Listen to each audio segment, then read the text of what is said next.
All right, all right, all right. Hey, what's up? It's your girl Neek, and you're tuned in to Neek at Night, and I'm back like I never left. Now, and when I mean just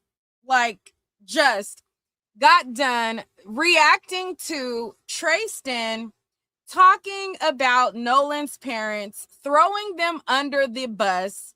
Like literally, the bus is speeding at 100 miles an hour, and Tristan literally is doing what is equivalent to throwing them directly under it at 100 mile an hour speed. Now, this is part 2. In my last video, I told you guys that if I hear anything groundbreaking or anything that's relevant, then I would come back and share it with you guys.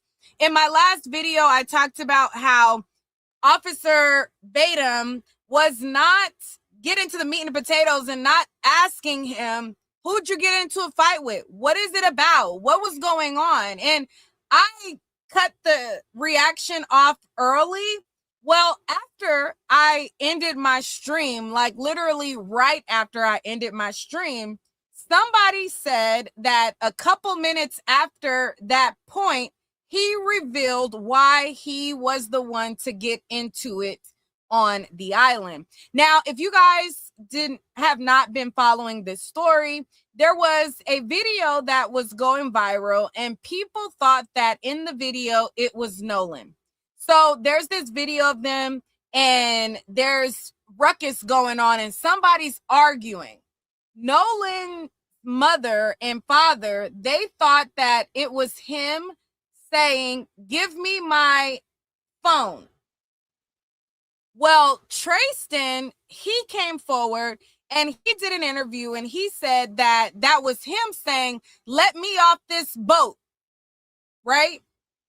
So when Officer Batum was giving his interview, he started off the interview and they breezed past this altercation fast. Like, he didn't ask him any follow-up questions, any qualifying questions. Who was it with?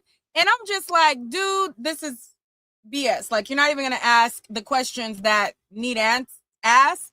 But then, to be fair, he does eventually ask the question. So let me pull it back up and make sure to check part 1 out, because we got all up and through Tristan's narrow tail. Okay, we gave him a good lashing for playing games and looking like a court jester on this interview.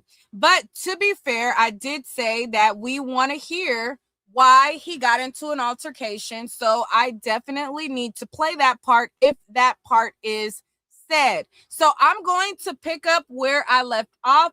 On part 1, I ended my stream and I left off at the 22-minute mark.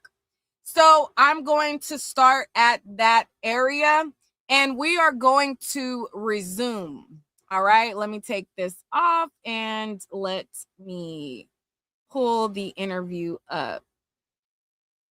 Because if they say it, we're going to talk about it, okay? Period, poo. How racist Mississippi is. All right. Oh, not at all. Like, not once. Like, where'd you get this background information from? How many people are on that island from your vantage point? On the 4th of July? Yeah. Thousands? 13 miles? Like, I mean, you're talking hundreds and hundreds of boats that are carrying minimum 4 to 8, 9 people. Like, I'm talking like on the lower end, man. We're talking about smaller vessels here. Man, if I had to take a rough estimate in my area of the island that I was in, 400, 500 people easy. Mm. If I'm taking an actual estimate, about 400 to 500 people easy. In our group, in the group of, I would say, young adults that were in the group of Nolan Wells, 100, 150, 200 people. So the idea that Nolan went out with 4 white boys, and they took him to a deserted island, and he was allegedly last seen with a girl, and they just abandoned him. What do you say to that? We already know that it was the 4th of July. We already know that several people were celebrating on the island at the 4th of July. Quite literally, we find it suspicious that so many people were on the island and nobody heard anything. That's what we have been asserting, that it's pretty odd that on this island, number one, he would leave his phone with you guys and say that he's going to get into another boat with a girl that he doesn't know, that he just barely met, or with somebody else, and nobody seen anything. That's what we've been asserting. Okay. But like I said in my previous installments of this saga, he always throws out a narrative that nobody said and then gets these boys to debunk something that is not even the conversation. No. From the time they left, including myself, and also when I left the island, I could have named 50 people I really trust behind the helm of a boat. Hold on. What is with these very specific numbers that they're giving? In Warren's interview, he said, oh, it's a common thing. It's common that people go on one boat and come back on another. Warren said, I can name 50 people who got on a boat with one person and came back with another. Now, he's very specific in saying, I can name 50 people that I trust. What's with this very specific number of 50? When you guys came with 20 to 30.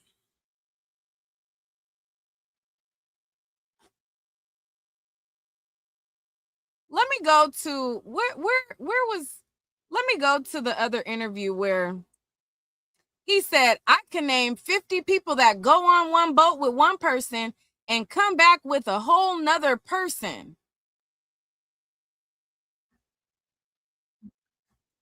Hold on. Let me go to the other one and then we'll continue.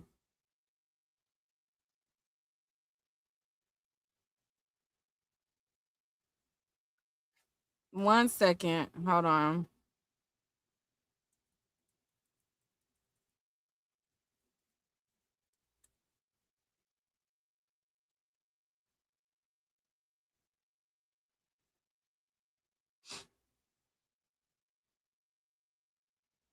A lot of people do that. I could name probably 50 people out there that day that ran out with somebody and ran back in with somebody else. So, I mean, it's not like it's an uncommon thing, but it's not like we just left him there. A lot of people do that. I could name probably 50 people out there that day that ran out with somebody and ran back in with somebody else. So, I mean,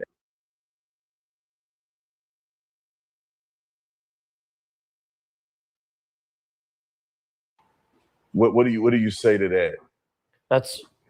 No. From the time they left, including myself, and also when I left the island, I could have named 50 people I really trust behind the helm of a boat that Nolan knew, that he knew, that he.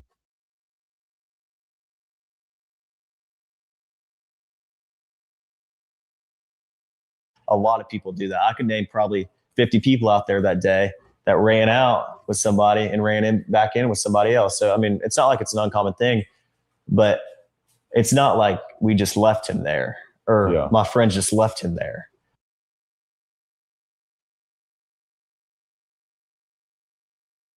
I could have named 50 people I really trust behind the helm of a boat that Nolan knew, that he could go talk to.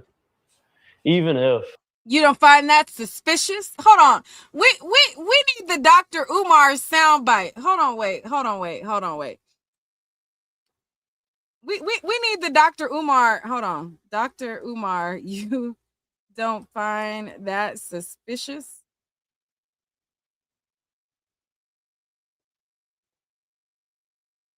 That suspicious? You don't find that suspicious. You don't find that suspicious. You don't find that suspicious. You don't find that suspicious. You don't find that suspicious. You don't. He was left. There was tons and tons of people out there. There was 10 boats that camped out at Horn Island. I know a boat that didn't leave Horn Island until 8 o'clock that night. Mm. Nobody would have ever seen, take that back, nobody would have ever left somebody on Horn Island. Mm. You see how he makes this big flub? Nobody would have ever seen. I mean, nobody would have ever left. He would have never dared let this type of freaking flip of the tongue happen to Warren. Ever seen, take that back, nobody would have ever left. There was 10 boats that camped out at Horn Island. I know a boat that didn't leave Horn Island until 8 o'clock that night. Mm. Nobody would have ever seen, take that back, nobody would have ever left somebody on Horn Island. Mm. That's a place of everybody loves to go and hang out. That's their peace. Nobody wants to see anybody out there, especially in the boating community. And I can speak on that, like, genuinely. I grew up in it. That's absurd. It's absurd. So can you help me understand the fight a little better? Because I interviewed Warren, who's your friend, and he had made mention that his brother was involved in the fight. So can you explain who actually started fighting, and were you fighting his brother or were you fighting somebody else? Like, how did that happen? Yeah, and I can see now, especially, it's all been blown out of proportion. But so originally, I'll go back a couple steps. Me and my girlfriend, I wouldn't even call it an argument. She was upset that I lost the lid to her koozie. I dropped it in the water. Generally speaking, that's how it started. And I dropped her new koozie in the water. And so she started to let me hear it and basically told me I was paying for it. And she was really upset with me and mad about it. And I needed to kind of sober her up a little bit. And so we're walking back. And during that time, this guy that I'm not friends with, I know of him. I don't know him. I didn't even recognize him when I got in an original fight.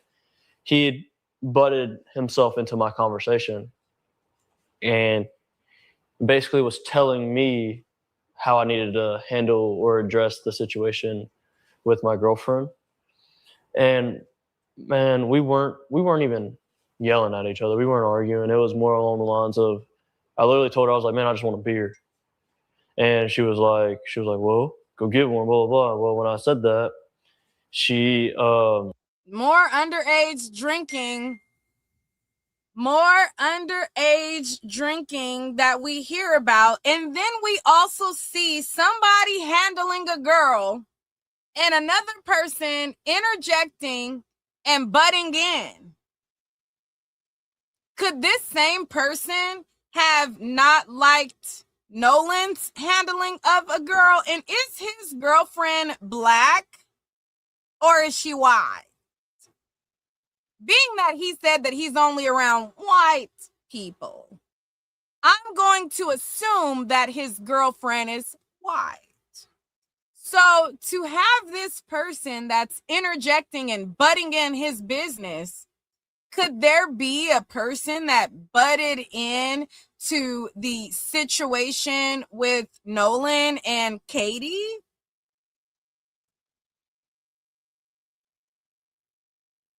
She had ducked her head underwater and he had walked up and he told me that I needed to watch how I talked to my girlfriend. And I looked at him and I told him, I was like, this has nothing to do with you. We're good. This has nothing to do with you. And he sat there And he was like, well, I'm going to tell you, I better not hear it again. And I looked at him and I was like, you need to excuse yourself from the situation. I wonder if this was a white boy, you know, because he made all of these disparaging comments about Black community and how we ought to be ashamed of ourselves and how Black people are and how Black people ain't on his side. But I wonder, in this town where there's nothing that has to do anything with race, there's no racial component at all. There's no microaggressions. There's no systemic things. There's none of that. He only said something to you just not because of your race at all, not because of your girlfriend's race at all. Just butted in and let you know your place, boy. You mean to tell me that he let you know your place, boy? And it didn't have nothing to do with nothing other than. And after I came out, he swung. He threw the first punch. And we went back and forth. I remember at one point in time, I look over and I see my uncle, and my uncle's yelling at me to get in the boat. I stopped fighting. As soon as me and him made eye contact, I got in the boat, I'm sorry. And I listened to my uncle. And what was Warren's brother involvement in this? And so I was getting there. So when I'm on the boat and they're trying to cool me down, I'm trying to get back off the boat. So I see the crowd forming up on the island. Well, my little brother and Carter are like really good friends, like best friends, I would say. He's over at our house all the time. Carter heard him still talking crap as he's getting out of the water, and I'm on the boat, and the situation is like done and over with, right? Well, he sees him talking crap, so Carter gets up, and more along the lines of defending me. And for what? He was like, well, if you got a problem with Tristan, we can handle it right here. So what's the racial breakup of these people that are involved? So the guy that you fought was white. I'm the only Black guy involved in this whole entire thing. Yeah. And oh, really? You don't say. I knew he was white without you ever saying that he was white. Remember, y'all said it was all these other Black people on the island, right? There's all these other Black people on the island, and it's not about race. It was a bunch of Black people on the island. You're the only Black person there, you said. And this white boy lets you know your place. With that, what's the girl? What's her race? She's not Black, is she? Let me see if they reveal that. I don't know. At all. Like, I mean, I don't know. Carter is white. The dude I got in a fight with is white. Mm-hmm. I was the only Black guy involved with this. My girlfriend's white. Ooh, my uncle's white. Don't say. Your uncle's white.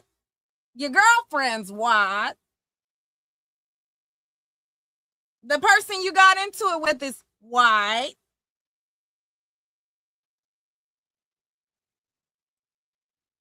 And you want us to believe that the only Black friend that was left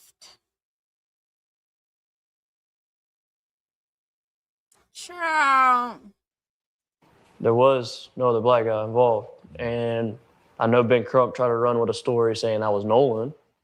Well, it was like, nice try, but there was another Black guy on the island, so now your whole narrative needs to change again. Right. Like, you know what I mean? Like, but that was Carter's involvement, and that was kind of it. Like, after the fight, man, I remember getting off the boat. I got off the boat and I walked up to the island. I was telling people, I was like, hey, like, I just need to cool off. Like, let me be. This is after everything is dispersed. There was no crowd anymore when I walked off the boat. And I was like, let me be. Well, again, my uncle yelled at me and I was like, I don't care what you're doing. Get back on the boat. We're leaving. So I got back on the boat and we left shortly after that. And at least I know you from the interviews that you've done.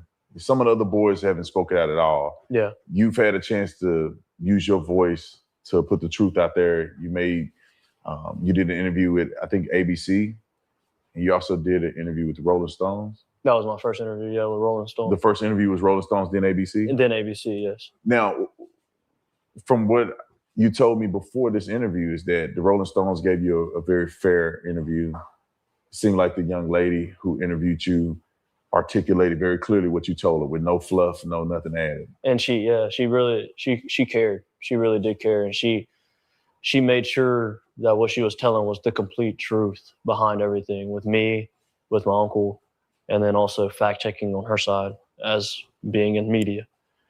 And it all aligned, man. And when they came out with that, it was really genuine. When I felt that, it brought me to tears because it was like, that's the truth. That's exactly how it needed to be worded. This boy, ooh, child, once he get his Negro wake-up call, baby, ooh, I feel so bad for him when they give him his Negro wake-up call. Because even though he says that he's mixed, he doesn't think that he's Black at all. He think he bigger than the program. It brought me to tears because they published an article and what I told them is what they wrote. And it brought me to tears because I told them a story and they published the story that I told them. That's exactly how it needed to be worded. What I told them is what they wrote. And that's how it needed to be said. And it brought me to tears that they wrote what I told them in the interview. They asked me a question. I answered the question. And they wrote exactly what I said and what they asked. Oh, it was so touching.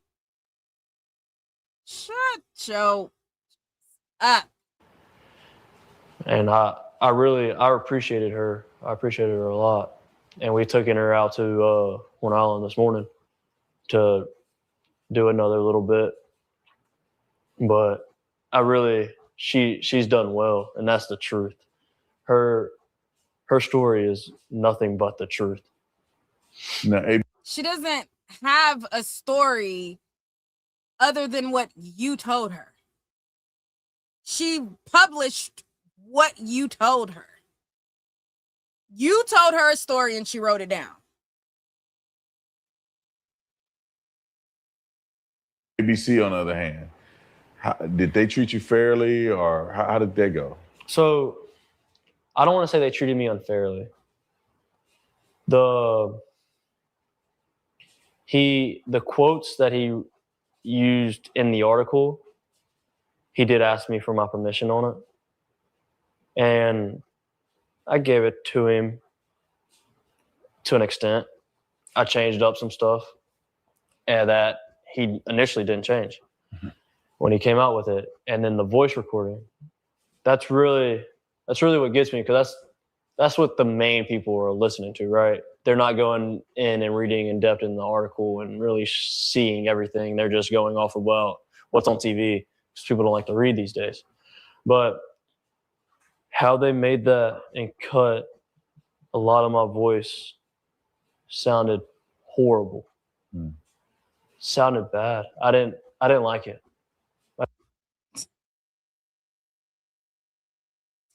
So Rolling Stone published an article and you gave them audio, and you don't like how you sounded in the audio because you said some stuff that sounded foolish, but you corrected it in the written form, but they played your audio. What? I didn't like that side of it, but it already aired, so what was I going to do? Really? And at one point, I could have sworn you said that you didn't feel comfortable doing the interview on camera. Yes.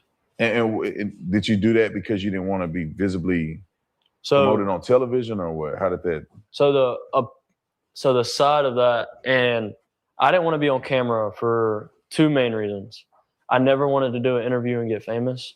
I never wanted any. I had just gotten a fight and they whooped my ass on the island and I needed to heal. Oh, he didn't say that. My bad. He didn't say that. He didn't say that. Attention, per se, famous attention. I don't care about the negative side of it. I'm doing what I think is right. I never wanted any positive attention, let's say. All I wanted to be is for my guys to know that I had their back and I got Nolan's back. And I didn't want the investigation on, especially on social media side, I guess, and with Ben Crump and their legal team, to go down the wrong path at all. That was my sole purpose, is to tell the truth and to clear up lies. When I talked to ABC, they Thank you so much for the super chat. Heavenly Cutter says, last time they seen Nolan, they both made slick comments about Katie. Tristan got his ass whipped by the white kids. Same guys, Nolan. Katie was bait. Now, I don't know that to be true, but thank you for the super chat. Another super chat is from Amy. Amy says, the call with Warren and Cito in the background, they say, oh no, oh God, Nolan, wake up, is he dead? He was on the boat with him when they made that call. I don't know this to be true either. I've heard that audio, but I don't know what part of the audio is authenticated and what isn't. I don't know. Clue is in the building. Hey, Clue. Thank you so much. I appreciate you. Thank you for the super chats as well. Yeah, as far as the audio that's going around, I've heard the audio that TMZ released, but then there's this extended audio. I need to authenticate and make sure that the source that audio is coming from is from the actual source from Cito or whatever. So yes, there are videos with audio, but again, I need to make sure that that's authenticated. They wanted to do an in-person interview, and I told them no. I told them no because I'm getting death threats, and I don't like them. It is what it is. I'm not putting myself out there any more than I need to, and I'm not sitting behind a camera and so for somebody to watch me talk about my best friend. And I told him, I was like, if you want to do an article, it's okay. I'll talk, and you can do the article on that side of it. I never originally wanted to go on TV, period. He convinced me into only using my voice, which now I regret, and I wish I would have just sat in front of a camera so you can visibly see the cuts. But they manipulated that interview pretty well. They made it sound a lot worse. And I know for a fact, most of that interview, you can't understand me because I was in tears the entire time talking about it. When he asked me about Nolan's death, and he put it if you listen to it carefully, he cuts it and I just say die. Nobody wants to see him die. I don't talk like that, man. That's not what I said. I did say died during at one point in our interview, but I said we didn't want to see his life being taken from us, period. They didn't put that. They twisted some things around, and they almost made a different narrative to where it's like now people are coming out and lying. And it's like, man, no. Yeah, and I was wondering if you were gonna. I remember I was like, I could have sworn he said he didn't want to be on camera, and they put your picture all over the news. I mean, how did you feel about that? Was that something that you were okay with them doing that, or? I kind of accepted it. He okayed it. He just mad he sound like a damn fool. He let them use that picture, or else they wouldn't use the picture. I accepted it because I gave Rolling Stone permission to do it. So I know that's where they probably got that original photo of me and him standing next to each other. But still, that's kind of weird that you tell them, oh, I don't want to, even if you gave you the permission of Rolling Stones, you go, I don't want to be on camera. And they put your picture up there on camera anyway. I agree. It is weird. Yeah. It's weird. It's odd, but I generally speaking, man, like I'm worried about my family's safety. but I have no regrets in what I've done and what I've said. You really want to be in the mix so bad. I'm, you know, nobody thought that I had anything to do with it. I inserted myself into something because I wanted to let the white friends know that, you know, I got your back because nobody messed with Ocean Springs and we are a tight-knit community and you guys don't know who you're messing with. And I got to let my white pals know that I got them. So I'm going to interject myself in a situation that nobody's accusing me of a damn thing, but I'm going to jump out there so that my buds know that I got their back. And now that I've jumped out on a ledge,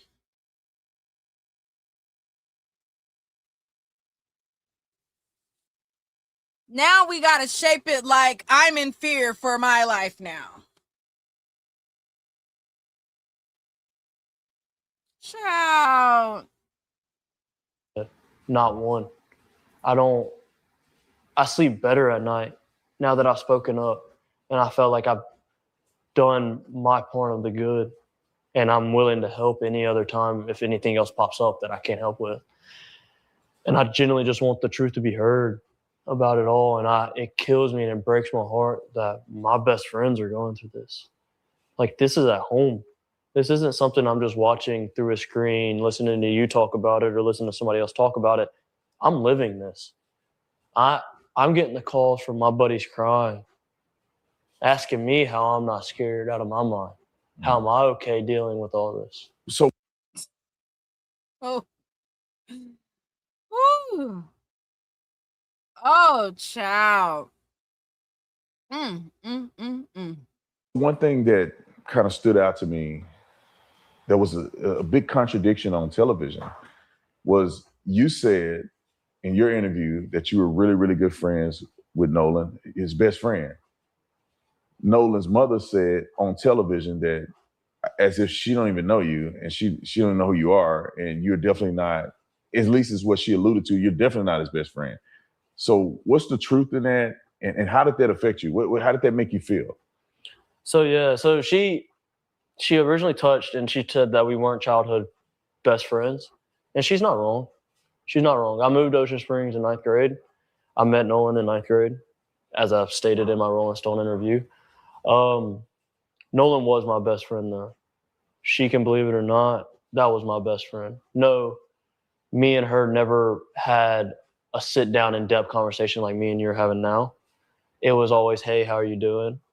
I've been to her house multiple times. I've taken Nolan to school multiple times.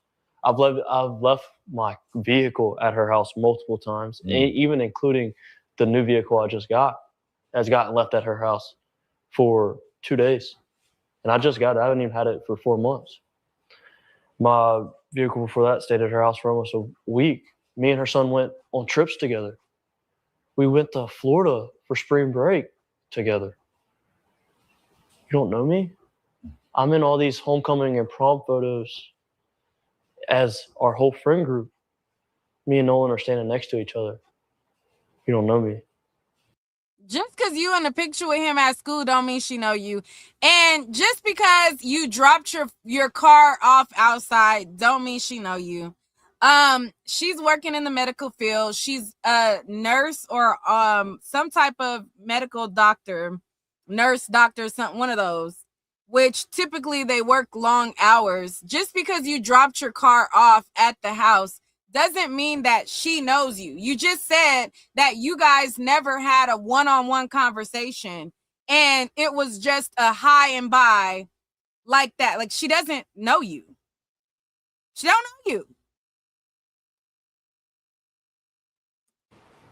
Nolan's last name is Wells. My last name at one point in time was Walker. We were by each other in the alphabet when we graduated. What?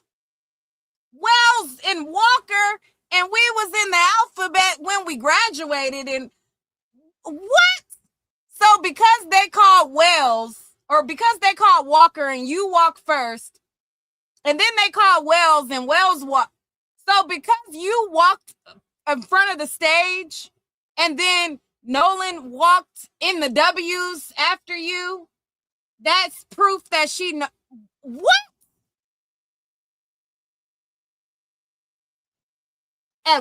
At one point, my last name started with a W, and you know, during the graduation, Walker comes before Wells, and you know, I walked up on that stage, and then she had to have seen me because you know his last name is Wells, and then he walked on the stage, so she got to know me.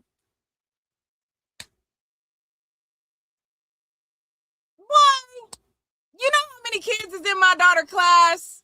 And when I went to her graduation, her kindergarten graduation, and her 5th grade graduation, the kids walked across the stage, and then she walked across the stage. The kids that I know are the kids that my daughter is friends with, who they come talk to me, and you know, when I'm coming to pick my daughter up, they walk up to the car, and you know, I speak to them, oh hey, how you doing, and you know, interact with. Like, those are the kids that I know, the kids that I interact with. Well, you know, yeah, this is gonna set her straight. She's over here acting like she doesn't know me. Well, explain to me how my last name used to be W and his last name is W.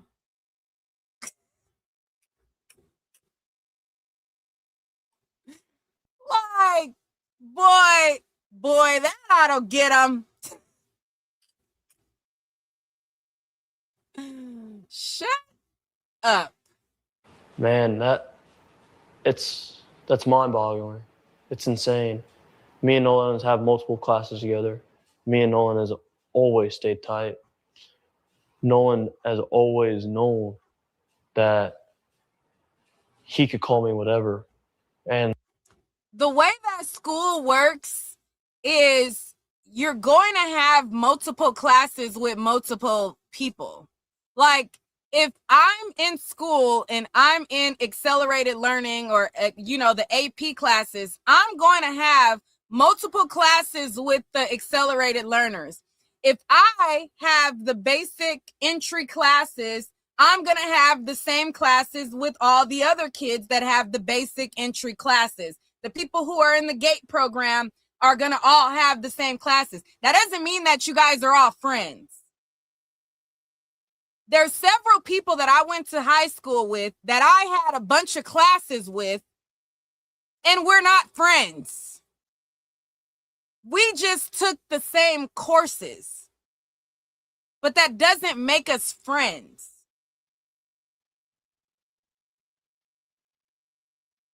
How dare she say, well, we had a bunch of classes together.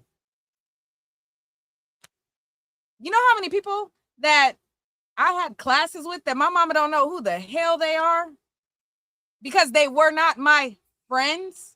We just took the same curriculum. They shaped the curriculum around a set of group of kids. They set basic algebra, and all the kids that are taking basic algebra take basic algebra. All the kids that take biology are all going to frequent this set of classes. Like, that don't make them friends. Like, what?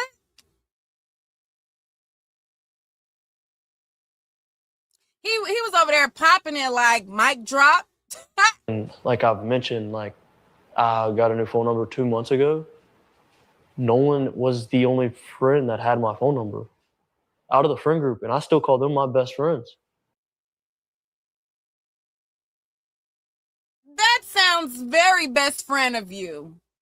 These friends are such your best friends so much that you got a new number and not one of them knows your number, but they're still your best friend. That lets us know what your definition of best friend is.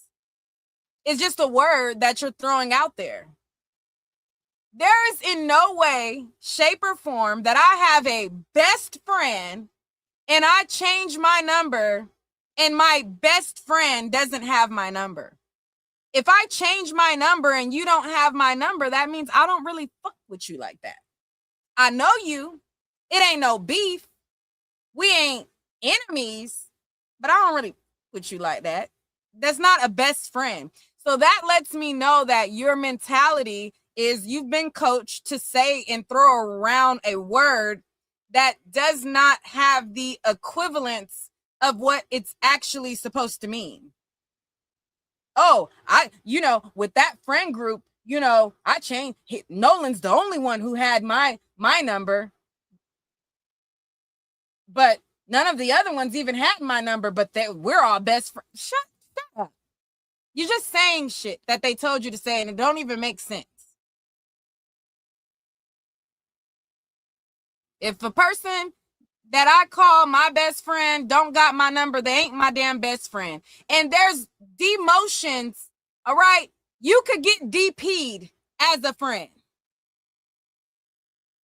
So just because we was best friends in the 6th grade, don't mean that your ass didn't get DP'd senior year or after the fact. Because we all grew up in school, right? Like when I was in elementary school, I had like a bunch of the kids that I went to elementary school, went to my middle school, went to my high school. But as you get older in life, your friend group branches off. Okay?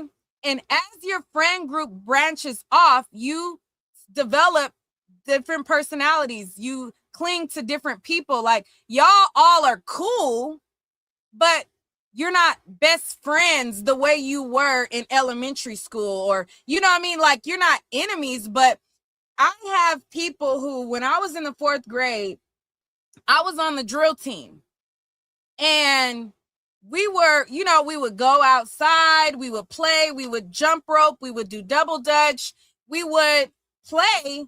But as I got older, the friend groups changed. If you notice the way, and this is just how my my elementary school went, right? When I was in elementary school, all the kids played together. Everybody was besties in middle school, right? Like, in elementary. So like, there was no division of like groups. All the kids played together. The white, black, Mexican, Asian, everybody played together. As I got older, there started to be breakoffs. We still are friends, but you don't hang with the same groups. You start to, as you get older, gravitate more towards, people who share similar interests. As I started to get older, I had white friends and Hispanic friends and Mexican friends and everything like that. And all of the kids that I played with in elementary school, they were still my friends, but we didn't hang out as we got older. As I got older, I had a predominantly black friend group as I got older. And the kids that were Asian that I used to play with in school, in elementary, their friend group evolved into predominantly Asian. And so like, that's kind of how it was as you kind of went up. Now we all were still friends, like, hey girl, you know what I mean? Like still friends, still cool, but we were not best friends. Okay. So anyways. But we communicate on other social medias. But it's like, no one called me on the day to meet up with me on the 4th out there. But we weren't good friends. We weren't close friends. And when I say best friend, man, I don't want to take away anybody how close they were to Nolan. But when I think of a best friend, I think of Nolan. Mm-hmm. Somebody I can call, somebody that I've stayed up and I've cried to. That was one of my best friends, genuinely speaking. She might not think it. That's okay. Me and Nolan knows where we stand with each other, and period. And Nolan knows that. Yeah, I appreciate you sharing that. You know, with Let me pause, Officer Ruckus. Thank you so much for the super chat. You said Ruckus Jr. quickly defended the white boys over death threats, but stayed silent when Nolan's mom was reportedly harassed at work and received hate mail. And when Carmelo's families reportedly faced threats too. interviewing with me, right? You know, we came out here to Mississippi. We just want to give the boys a voice, give you guys a voice. And out of, I'd say, all the other outlets that you could have spoken to, why do you feel that you wanted to talk to me tonight? Honestly, I'm a big fan. I know when I look at news articles, big news articles, obviously, and then I know you've talked on them, I make sure I go I watch the full thread of videos. I think our morals align alike. And AKA, you're a self-hating black man, and so am I. And the same way that you hate your own race, I do too. That's basically what he's saying. Because the way he got up there and talked about black people, and the way he's saying that he's such a big fan of this man, in order to be a fan of him, you have to have MAGA right-wing views. You have to be extremely conservative. It's a package. You have to hate black people. Okay? And even if you are black, that you can fit within that mode of, I don't like them Negroes neither. You don't like them, I don't like them neither. So the fact that you're a big fan of him tells a lot. The fact that Warren is a big fan of him tells a lot. And you guys can say that you don't see race all you want, but you can't love people, not see color, but the likes of Officer Tatum is who you fan out over. A person that hates the color of his skin. The person who never, ever holds white people accountable. The person that cherry picks black issues and finds the most disgusting representation of black people so that he can make his fragile audience feel good. If that's the type of person that you fan out over, it tells a lot about you. See, there are plenty of people who would have given you guys a fair, honest, open platform. Not me. I feel like y'all full of shit. I'm not saying me. But there are people who would have gladly spoken. Rolling Stone, you said, you know, there's plenty of people. And the fact that you went to the most self-hating black Negro out there tells a lot. And I'm sorry to say, rest in peace to Nolan. It's sad that he lost his life. It's unfortunate, and we definitely need answers. But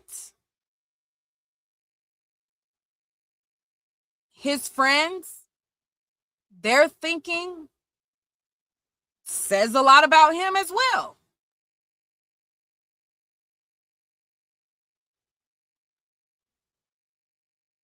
when we spoke off camera, like, it didn't seem like you were out here like another news reporter that just wanted the next big story. Like you just said, it's like you genuinely wanted us to have a platform to be able to speak and to be able to tell the truth. And that's what I like. And no, you like the fact that you know that he's gonna bend over and bootlick and lick the back of those white individuals' feet, and he was going to coddle and and give y'all an interview that was delicate with kitten gloves. You knew that he wouldn't do anything to make y'all look like he was actually trying to find the truth, right? Because he doesn't even have to make y'all look bad. He has to find the truth. You knew that he was not going to do what it took to find the truth. and you knew that he was the same as you. And I know, I don't know, talking to Warren and knowing Miss Katie and being close to them and them trusting you was like, okay, I can sit down, I can have this conversation. And the fact that they trust him tells a lot. And you're not going to make me believe that there wasn't microaggressions. You're not going to make me believe that they didn't look at y'all a certain particular way, because there's no person that actually cares about people and doesn't see color looking at his platform. As divisive as he is, as much as he race baits, there's no white person that actually loves Black people indulging in that slop that he produces. So the fact that Katie, Warren's biological mom, trusts him says a lot about her and him and you, etc. And we can go through it and we can have the interview on camera and people can see me, really, I guess you could say, and talk about it and whatnot.